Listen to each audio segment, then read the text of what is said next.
Good morning. My name is John Sauls. I have been an animal control officer, manager, and director in three counties right around here, Wade, Orange, and Durham County, for the past 22 years. I am the chair of the North Carolina Task Force on Animal Fighting, and I was a member of the study commission. I have enforced ordinances prohibiting wild and dangerous animals in both Orange and Chatham County for the last 13 years. I'm here to talk to you today to tell you that such enforcement is well within the capability of animal control agencies. Orange County passed its ordinance in 1983. When I was an animal control officer in the town of Chapel Hill in 1970, in the early 70s and late 70s. On Macaulay Street, I discovered a mountain lion in somebody's backyard behind a 4-foot fence. I can tell you that an ordinance prohibiting the keeping of wild and dangerous animals is far easier to enforce than one that has too many exceptions.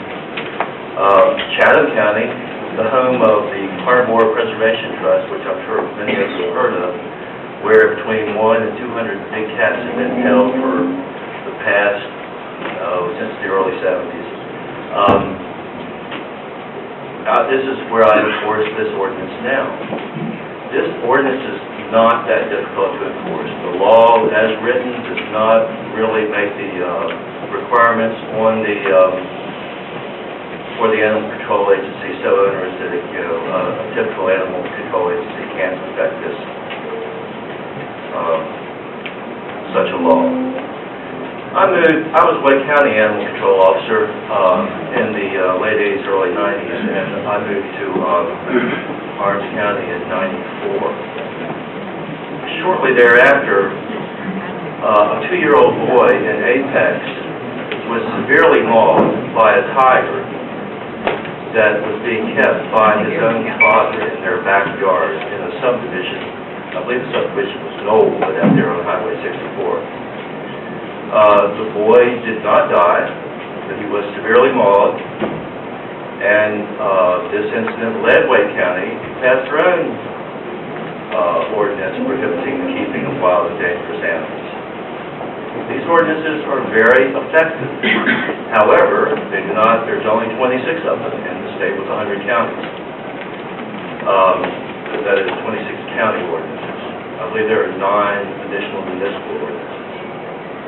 So, and as Nicole mentioned, it creates a patchwork that's very difficult for district and superior court judges to deal with.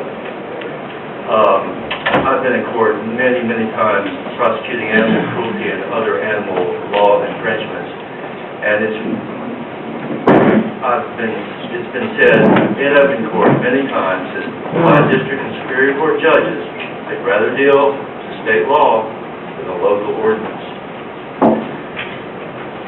Also, I'd finally like to close by mentioning that what Senator Jones said about North Carolina becoming a dumping ground for other, for cats that are come from facilities in other states that are being closed down. This is absolutely true. It's happening here in North Carolina all the time. We are importing animals from facilities that are closed down in other states, all over Texas, Ohio, you name it. They're being brought into CPT, that's Carnivore Preservation Trust, and CCI, and County, North Orange County, and Caswell County, and they'll just continue to come. Other states are going to act on this problem, and it's time, I think, that North Carolina does the same thing.